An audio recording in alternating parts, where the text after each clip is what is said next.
This podcast is supported by MIDI Health. Are you in midlife, feeling dismissed, unheard, or just plain tired of the old healthcare system? You're not alone. In fact, even today, 75% of women seeking care for menopause and perimenopause issues are left entirely untreated. But it's time for a change. It's time for MIDI. MIDI's not just a healthcare provider. It's a women's telehealth clinic founded and supported by world-class leaders in women's health. Their clinicians provide one-on-one, face-to-face consultations where they truly listen to your unique needs. They offer a full range of holistic, data-driven solutions that isn't one-size-fits-all care. This is care uniquely tailored for you. At MIDI, you will find that their mission is clear: to help all women thrive in midlife, giving them access to the healthcare they deserve. Because they believe midlife isn't the middle at all. It is the beginning of your second act. Ready to feel your best and write your second act script? Visit joinmidi.com today to book your personalized, insurance-covered virtual visit. That's joinmidi.com. MIDI, the care women deserve. From Estero, Florida, this is a One Extraordinary Marriage show, where being busy is overdone, romancing is fun, and scheduling sex is taking the guesswork out of wondering when you're going to get some. I'm Tony DeLorenzo, your co-host, along with my beautiful wife, Elisa. From coast to coast and around the world, thank you for joining us. It's time to talk sex, love, and commitment. Give us a call or text us on the Hug hotline at 858-876-5663, or send us an email to hugs@oneextraordinarymarriage.com. In today's episode, we're addressing the impact on each of you when performance anxiety hinders your sexual encounters. And there's a quote from Dieter Uchtdorf that said, "It's your reaction to adversity, not adversity itself, that determines how your life story will develop." And I think as we talk about this concept of performance anxiety and how it can hinder your sexual encounters, I just want you to be thinking throughout this episode today about what is that reaction to the adversity, to the challenges as we discuss this today. But first, we start every episode with a hug, and a hug is really an opportunity to celebrate where you're being intentional in your marriage, to celebrate the actions that you're taking. And this hug came from a comment that was in the One Family private Facebook group. There was a post that was put up that was all about 12 empty nest gift ideas for married couples. And this was the comment. It said, "We had always laughed about buying a hot tub. One day at Sam's Club, there was a clearance sale on the small inflatable ones. Since it was near our anniversary, I bought one. This is one of the best things we have ever given ourselves. Living on a farm in the quiet countryside is so romantic, and it gives us lots of time to relax and talk. Sometimes we don't even run the bubbles. We just sit together and listen to the quiet together." I love it. That is so awesome. And I'm going to put a link to this because I know many of those in the One Family who may have seen this were like, these are great ideas. Mm-hmm. And so I'll make sure to put a link here in the episode notes. And before we jump in today, I want to just say something. Elisa and I were recently in Washington, D.C. Politics aside, let's not get into the political side of this thing. I'm just going to say our nation's capital is beautiful. Had such a blessed time up there, getting to see the Washington Monument, Jefferson, Martin Luther King, the Capitol building. I mean, everywhere we got to walk. But more importantly, the people. Mm-hmm. The people there are absolutely gold. And I went to Elisa was attending an event. I went to the Museum of the Bible, met somebody there who is part of the One Family. I had that evening, I went out to dinner, met another great number of folks there at the bar as I was just sitting there. I don't drink, by the way. I was just alone. I figured it'd be a good way to meet other people, and it was. So I got to turn them onto the One Extraordinary Marriage show. And funny enough, they actually have friends who follow us on Instagram. And so they're like, you guys are legit. And I was just sort of going, cool, I guess. But I just want to say thank you to each and every one of you who continue to share the One Extraordinary Marriage show, because I do as well, because I know that lives and marriages are transformed and changed. So for those of you who are new, maybe just listening in for the first time, we're honored and blessed to have you here, part of the One Family. Absolutely. And as we jump into today's episode, you likely heard at the top of the episode here that Tony said we're talking about performance anxiety. And one of the things that we want to say from the very start of this episode is that Tony and I are not medical professionals. Nope. If you or your spouse have any concerns that you may be dealing with erectile dysfunction, please seek out the help of a medical professional. What we are sharing today is not to be construed as medical advice. A lot of this is our own story, research that we've done. But as always, whenever there is something medically related, we want to encourage you to seek out the help of those that you turn to when that is the case. Mm-hmm. So as Tony said, we were recently in Washington, D.C., and as we shared a few episodes back, one of the things that we like to do when we're in different cities, I have my little USA map, and we like to, cross off sexy time in different locations. It's just kind of a thing that we do. It's sort of like a bucket list. You see on the back of those RVs, like all the states people have been in. It's not on the back of our car, but I do have an app that tracks where we've had our sexy time. And, we were in DC. I was attending the Riveter Gathering, which was this incredible group of women from all over the country and the U.S. and Canada, and lots and lots of podcasters in the room. So it was just this incredible event. But Tony and I also had some one-on-one time. We sure did. And during this time, it's interesting. And this goes back to 2 weeks ago when we were traveling for an event that I was attending at the Sunseeker Resort here in Port Charlotte, Florida, which is a beautiful place, by the way. And then you have Punta Gorda right there to the south, which is a wonderful little area. And so what I began to notice, and this is in these two different locations, as well as even in our own home. And please don't misconstrue this because we're going to talk through this. But what is beginning to happen is Elisa and I, again, when we talk about sexual intimacy, I just want to say this: romance, initiating, foreplay, sexual intercourse. Mm-hmm. So all four of those pieces encompass our sexual intimacy. So Elisa and I may be romancing each other. There may be some talk where we're initiating one another, or we're starting to jump into foreplay. And what I have come to find out recently is that I can get an erection in sort of like the anticipatory part of it. Like I feel that excitement coming on, able to hold an erection. Recently in the foreplay, I'm having trouble maintaining. And so it's frustrating. I want to say this from the get-go. This is not like, oh, no big deal. Like, no, this has become frustrating. For those of you who don't know, and you may know, for some of you may know, I've been on testosterone, so hormone replacement therapy for some time. So I am on testosterone. I feel good, like health-wise. I feel like I'm in pretty much a good shape. Got some shoulder pain, got some elbow pain, so that's hindering me from lifting. But I'm still going out there playing basketball with our oldest.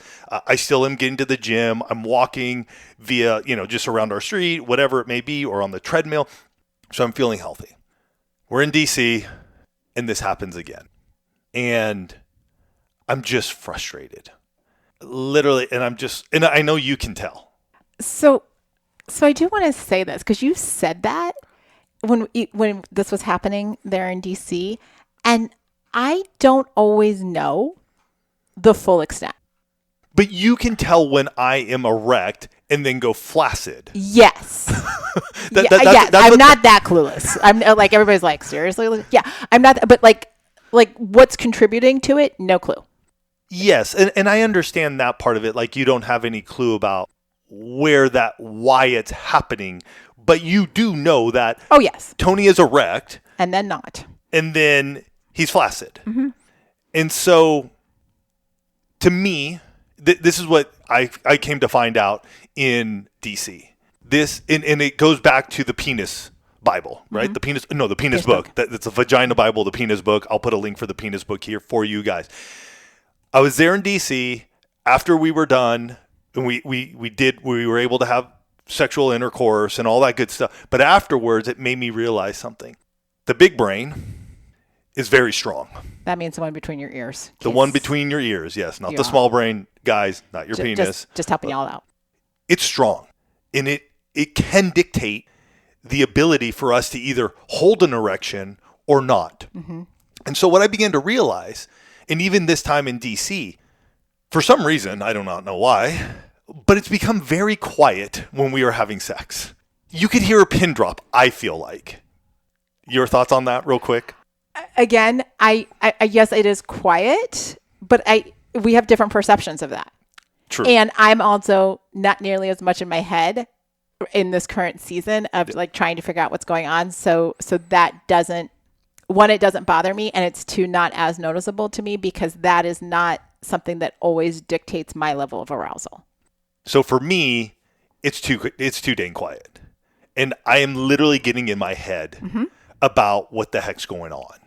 And so I even had to say, and this was like a step out for me, because in that moment I realized too that if I didn't change the dynamic, there was no way we were going to be able to have intercourse. We would enjoy the time like we have talked about. Like there are times when you just enjoy those times together. And so I was struggling even in my own head at this point in time to even bring something up to Elisa, which was getting vocal. Because with her being vocal, it would take my mind off of the quietness and bring me back into where we were together. And so we just wanted to talk about this because I think many of us can experience this performance anxiety at times and in different ways, in different scenarios, whatever it may be. I have just noticed for myself it's happening and I need to get myself out of it. And so the way I can get myself out of it more than anything is to talk to Elisa about it, because we begin to learn, we begin to share, we begin to hear, and there's no better place than to do it with you guys as well. And so one of the things I am going to do is I'm going to put in the penis book, a link to that, because I really believe both husband and wife should be reading this book around penis health.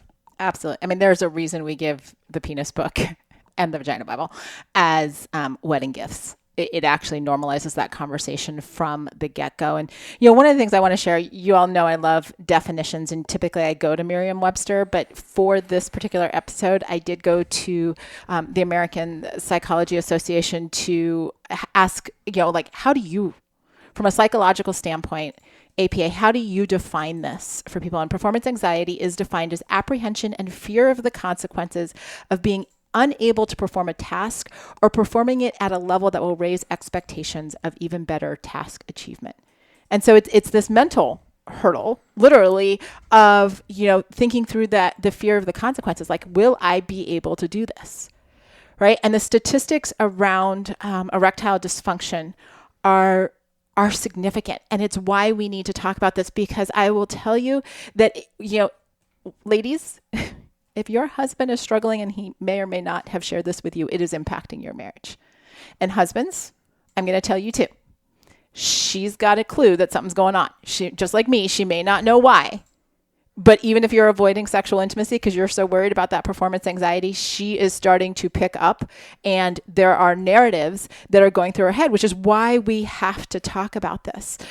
In the U.S., there are a couple different research studies that I'm just going to share with you here. In the U.S., one study said about 24.2% of adult men age 18 plus surveyed met the diagnostic criteria for ED via the IIEF5 tool, which is the International Index of Erectile Function, the 5-item version.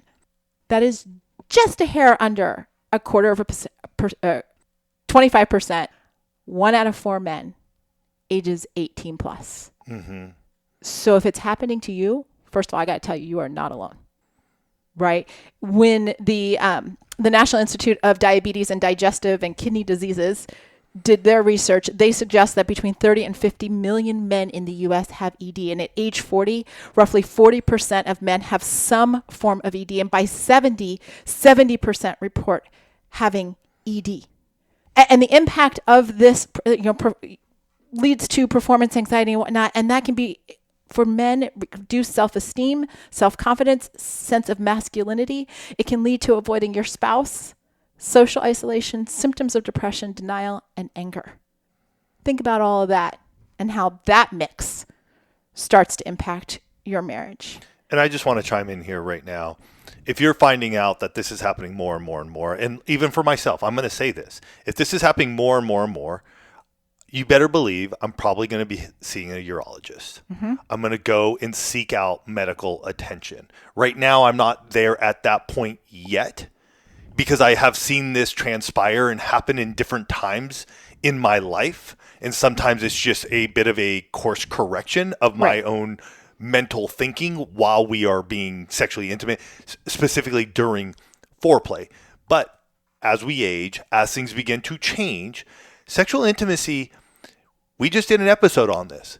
It's not optional. It's essential.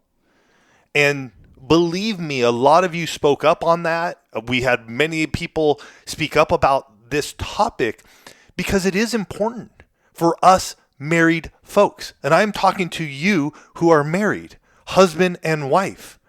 This part of our marriage is the thing that keeps it between us, you and I. And when something begins to, for this instance, ED for men, we need to be seeking out possible help. And we need to be talking about this. And I do want to start there, like, just so you guys know, as Elisa continues here, the reason we're bringing this is so you, if you are dealing with this, have a way to share it with your spouse. Yeah, that's one of the things, just as a side note, before I jump into a few of these other numbers, as there were so many of us at this gathering who were podcasters, and we actually had a breakout around desire that was being led by another gal who's just a phenomenal sexologist. And one of the questions was, well, how do I bring up these conversations to my husband? And I actually chimed in and said, start using podcast episodes to break the ice. And this may be one of those episodes where you're like, hey, this might be happening in our marriage. And I want to talk about it because when women are in that dynamic, meaning their husband is dealing with performance anxiety, he is struggling to maintain an erection. We might not have a clinical diagnosis of erectile dysfunction, but things aren't working the way they're supposed to. Women start to report significantly less frequent sexual activity compared to before, whatever that before frequency was for the two of you. They report experiencing, a decrease in desire, arousal, and orgasm. Almost always or most times. Fewer women are satisfied with the sexual relationship after the ED onset. It's not just, again, I'm going to say, men, it's not just your problem, right? We are in marriages here, and this becomes our problem. It becomes something that impacts the two of you, and we need to step into a place where we're remembering that our sexual intimacy doesn't just exist in a vacuum. We need to bring in the emotional intimacy, the conversations that we're having around this in order to have the breakthrough, in order to figure out what our extraordinary is going to look like in this season. And we're going to talk about that after this break. I've been seeing Jones Road Beauty everywhere for years, and I'm so excited to finally try it. As a busy wife, I'm all about simplicity, especially when it comes to my face. I want to look good, and I want to be able to achieve that in a short amount of time. I can do the multiple steps, but having the ability to put my face on in 60 seconds, that's awesome. Plus, I love just being able to get up and go with a face that feels so put together. Their Miracle Balm can replace my highlighter, bronzer, blush, and lip tint. One product, multiple uses, yes, please. Plus, Jones Road's formulas are actually good for your skin, packed with nourishing ingredients and no harsh chemicals. Modern day makeup that's clean, strategic, and multifunctional for effortless routines. For a limited time, our listeners are getting a free cool gloss on their first purchase when they use code OEM at checkout. Just head to jonesroadbeauty.com and use code OEM at checkout. After you purchase, they'll ask you where you heard about them. Please support our show and tell them our show sent you. Elisa here. Can we talk about skincare for a minute? As I've gotten older, I realized I don't want my beauty routine getting more complicated. Between work, marriage, and everything else that life throws at us, I don't necessarily have time for a 10-step regimen. That's why I love Go Pure Neck Cream. It's literally one product that does exactly what it promises, makes my neck and chest look amazing. I used to think I needed multiple serums, treatments, and creams to address the aging I was seeing on my neck, but Go Pure simplified everything. One step, morning and night, and my skin looks smoother and more youthful. What really sold me was how effortless it is. Sometimes the best solutions are the simplest ones, and Go Pure is proof of that. With over 1 million jars sold, this beauty secret is no longer a secret. For a limited time, our listeners get 25% off Go Pure with code MARRIAGE at checkout. Just head to gopure.com, use code MARRIAGE, and you're all set. And after you buy, do us a favor. When they ask where you heard about Go Pure, tell them it was from our show. We're back, and we've been discussing what happens when performance anxiety has made its way into your bedroom. And, I just said before the break that we really need to come back to the fact that sexual intimacy does not exist in a vacuum. And so what does it look like first and foremost for the two of you to start talking about what's going on? Not around it, not avoiding it, not saying, yeah, we know there's this giant pink elephant sitting in the middle of our bed, but we're not going to discuss it. It's stepping into this place of how do we as a couple create spaces that can be honest, and wives, that you can create a space where he can share what's going on and ask for what he thinks he needs in this place. I will tell you, yes, we were in bed and Tony's like, hey. And it took a step of courage. I will say this, and for you guys, you may have to take that step of faith as well. I'm not saying it was easy. Just because Elisa and I do this doesn't mean like I don't face the same issues that any other man faces when I can't hold an erection. Like, I'm a dude just like you, And so, number one, it took some courage. And I'd love to hear your side of it too, because when I said that, for me, it's too quiet. And Elisa doesn't like music, so I honor that. We're not going to play music. Like, she doesn't want sound, and I need sound. And so there's a dynamic that's happening. Elisa honestly could lay there and just be like, cool, I'm good. Like, great. But I mean, do you remember in that moment, I was just like, Elisa, I need you to vocalize. Mm-hmm. Yeah. Yeah. And here's the thing, because, and this is a skill that we have worked on since 2008, being able to talk about our sexual intimacy, right? Like this is not just, Tony and Elisa were born this way. We weren't. We still are a work in progress. But he said that, and I'm like, okay. Like in my head, I'm like, all right, well, if that's what he needs, then how am I going to show up? Right? What am I going to do? Mm-hmm. Like, I could have been like, what are you talking about? Like, I mean, I could have been all kinds of snarky. I could have been, angry. I could have been like, what's your problem? But I was just like. Which you didn't. I mean, I'm like, okay. You were quick to respond, honestly, which was, for myself, very helpful. And I think what it ended up doing in that moment, I was able to release everything and be like, okay, like, it's Elisa and I here in this moment. Well, and that's the sound broke. Like we had more than just there was vocalization. Right. And I think that's the second part of this too, right? It's not his problem, it's our problem. Right? If Tony's telling me, "Hey, I'm struggling to perform," like if I want to have a sexual encounter with my husband, then what is my role in helping to make that happen? How do we approach this? What is the team language that we are using, the unified language, the connecting language around, we're going to figure this out. We're going to find out what works for us. I'm going to, if I need to find you a urologist or, help you get some information around that. If it's, not moderate or severe erectile dysfunction, you're still kind of in the, very infrequent or mild stage, then it's like, what helps trip that? And how do we communicate about that? And one of the things, and you guys, for those of you that have been longtime listeners, you've likely heard this because Tony and I have had ups and downs. We continue to have ups and downs. There are certain things that are, second nature to us and other things that like I need promptings. It's kind of like putting my hand on Tony's knee when we're driving. There are just times when he says, hey, is this something that, like you haven't like touched my leg? And I don't get angry about it, right? It's not something, and I say this to the women because sometimes it can feel like, oh my gosh, you're asking me for one more thing. But instead it's like, hold up. If this is going to make a better experience for all of us, why wouldn't I want to know what to do? Why wouldn't I know what he thinks will help him? Because conversely, there are times when I need something sexually and I want to be able to do the same thing and be able to ask. So if I want to create that dynamic, then when he asks, I better well be able to participate in it. and even be able to have those conversations. Because I will tell you, even after the fact, we're just laying there after, and we had a conversation about it, right? It wasn't just like, okay, well, you know what, that happened and now we're not going to talk about it. It was, that happened and hey, what's been going on? Mm-hmm. Right? And that's when, in that space of him just being able to say, hey, this has been happening a little bit more frequently. I don't know if it's stress.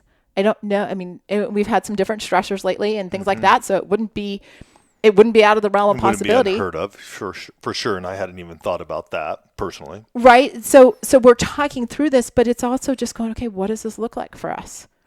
Yeah. No, I just picked up the Venus book again because it's literally sitting on my desk right now as we record. Yeah, and there's this one paragraph. I just want to read it quickly, and I don't know if it really ties in with where we're at just right now, but it just hit me. It says performance anxiety about reaching a climax can oversensitize the brain to distractions, and I wonder if, in my own mind, at times, the performance anxiety is that I'm trying to get us to that point and I'm struggling maintaining the erection. An unexpected noise or an unwelcome smell may derail your speeding locomotive of love. And then an intrusive thought, perhaps about work, can pop up and turn the sizzle to fizzle. However, there is a point of no return that scientists call ejaculatory inevitability. At this point, the systematic nerves running down the spine into the pelvis take over and release adrenaline, which is what actually cleans the pipes. And so I just wanted to say that because I feel like what we were just talking about there, it pulls that together going, our thoughts, it could be quiet, it could be loud, it could be an intrusive thought, it could be an amazing thought, it could be stress. There's so much moving around and going that for me as a man, I can sense it of like, okay, well, I'm taking testosterone, I'm eating healthy, I'm doing all the right things. Why am I struggling here again today? And that, in a lot of instances may also be a point in time where the two of you take a break and you redefine what intimacy is, right? If sexual intercourse and that whole will I or won't I, will this happen or won't it happen, right? And all of that stress starts to become and we did this episode years ago, is orgasm the ultimate goal? Yep. Right? And so for some, and in some instances, and I've seen this in coaching where it's just like, hey, let's just take the pressure off of that marker, right? How can the two of you get back into pleasure without a goal? What does it look like to focus on the connection, not the climax? What do these different aspects look like? Can you, start to look at your foreplay and your romancing and how the two of you are initiating and make it less about the act of did we or did we not climax, and more about what does that connection, that sexual connection, look like for the two of us, right? How do the two of you redefine intimacy and have the conversations? I'm going to say it again. Have the conversations, that emotional intimacy around your sexual intimacy, so that those two things, again, coming back to this team concept, like what are we doing? And ultimately, in those conversations, you're likely going to start to uncover, what else is going on.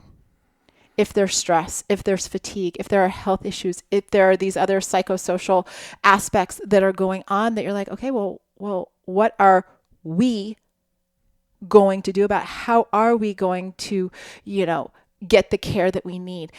Is it time to go see a urologist? Because when you know those statistics, like I shared at the beginning, almost 25% of men 18 plus. At 40, it's about 40% of men. And at 70, it's about 70% of men. When you know those numbers and you don't necessarily want to be a statistic, it's going to require action on your side, right? And what are you doing? Because guys, I'll tell you something. She wants you around for a good long time. She doesn't want you in this place of being stressed about will I or won't I, can I or can't I? It's why we talk about sexual intimacy so much, because it is that bond and it creates such a unique bond between husband and wife. But some of you are going to actually have to have a little courage this week and reach out to your doctor. you're going to have a little courage this week and tell her, honey, I've been struggling. And ladies, I want to tell you, if he works up the courage, to tell you, love on him. Be there for him and be supportive, because it literally, pun fully intended, it takes balls to be able to share that with you. Yeah. You know, it's not easy talking about these topics. It really isn't. And yet we know we need to talk about them, especially when it's happening in our life, because if it's happening for us, we know it's happening for others. And if we can help you to just thwart the ice or thaw the ice, I think is the word I'm looking for there, thaw the ice, so that way you can have these conversations, then let's have it. Because I'll tell you, just sitting here across from Elisa right now and talking about this with her has given me a calm and a peace, and knowing that the next time we do have a sexual intimate encounter, it's going to probably look vastly different, or at least a little different, where to the point of I can get out of my own head, the big head, and enjoy her and enjoy the time we have together. So this week, take an opportunity to sit down with your spouse if this is something that's happening in your own marriage, because I do believe that the conversations that you guys have will open up other conversations and even heal you guys, so that way you can have the extraordinary marriage you desire. As I said at the top, we're truly honored and blessed to have each and every one of you part of the One family. You are what makes the One Extraordinary Marriage Show so special. This isn't about Elisa and I, it's about you, and we are just blessed to be a part of your life. You guys have yourself a fantastic week. We'll catch you next week. Love you guys.